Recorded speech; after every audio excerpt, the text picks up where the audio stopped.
The FBI discovered a digital empire born from DARKWIRE, real stories from the wire. A labyrinth of lies and scams that had been years in the making. Graham Ivan Clark, the mastermind behind the operation, had been using his charisma and technical skills to swindle people out of millions of dollars. At just 18, Clark's online legacy exposed years of manipulation and fraud. His story began in the virtual world of Minecraft, where he found refuge in the blocky landscapes and escaped a turbulent home life. As Clark grew, so did his appetite for deception. He began to use his natural charisma to swindle players, turning them into unsuspecting victims. His notoriety spread through online forums, where he became known as a cunning and ruthless scammer. During his teenage years, Clark's ambitions took a sharper focus. He honed his skills in social engineering, perfecting the art of trust and betrayal. He created elaborate phishing emails, using various aliases to manipulate his victims. Clark's sights set on a bigger target. In July 2020, he orchestrated an audacious attack, commandeering high-profile Twitter accounts to broadcast scams. The attack was a reckless move, but it catapulted him into infamy. The hack led to widespread disruption on Twitter, with compromised accounts used to spread scams and misinformation. The financial impact was significant, with Clark amassing millions of dollars through his illicit activities. Yet the larger his empire grew, the more it caught the attention of law enforcement. A critical mistake would soon unravel his intricate web. A careless typo in a phishing link alerted a Twitter employee, who then tipped off authorities. The FBI launched a comprehensive investigation, led by Special Agent Mark Davidson.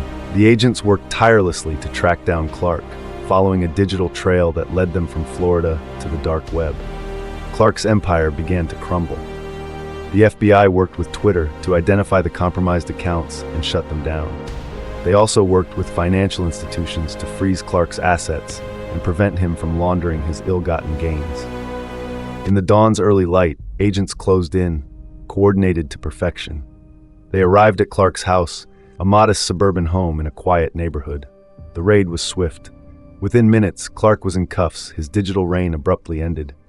The agents searched his house, seizing computers and other evidence.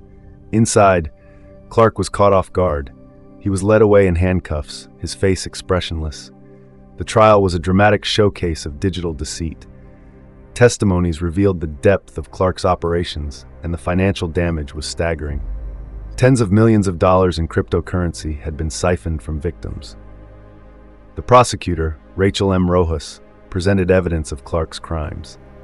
The defendant's actions were a blatant disregard for the law, she said.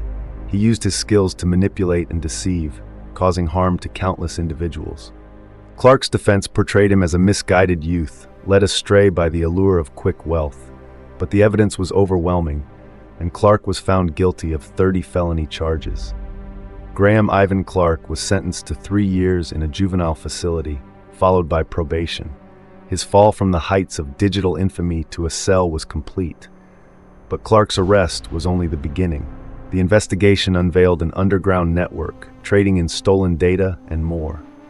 The FBI's pursuit intensified, tracing digital footprints across continents. Clark's methods had been adopted by a new wave of cybercriminals. The FBI worked with international partners to dismantle the network, arresting accomplices and shutting down operations. The hunt for accomplices spanned Europe and Asia, each arrest a step closer to dismantling the network. The FBI worked with Europol and other international agencies to track down and apprehend the suspects. Special Agent Mark Davidson led the task force, targeting international cybercrime cells. "We will not tolerate this type of activity," he said. "We will work tirelessly to bring these criminals to justice." The digital map marked the takedown of major cybercrime hubs. Justice was tightening the noose, yet the battle against digital crime was far from over. The story of Graham Ivan Clark remains a cautionary tale, a reminder of the thin line between genius and criminality in the digital age. As the FBI continues to combat cybercrime, one thing is clear: the threat is real, and the battle is far from over. But here's where it gets worse. The investigation into Clark's activities revealed a deeper issue: a network of cybercriminals working together to commit crimes. The FBI's pursuit of Clark had uncovered a larger conspiracy, one that threatened the very fabric of the internet. The FBI's investigation had sparked a global response, with law enforcement agencies around the world working together to combat cybercrime. The battle against digital crime was a complex one, with new threats emerging every day. As the FBI continues to fight against cybercrime, one thing is clear: the threat is real, and the battle is far from over. The story of Graham Ivan Clark is a reminder that the line between genius and criminality is thin, and that the consequences of crossing that line can be severe. The digital age has brought many benefits, but it has also created new threats. The FBI's pursuit of Clark had uncovered a larger conspiracy, one that threatened the very fabric of the internet. As the battle against cybercrime continues, one thing is clear: the threat is real, and the battle is far from over.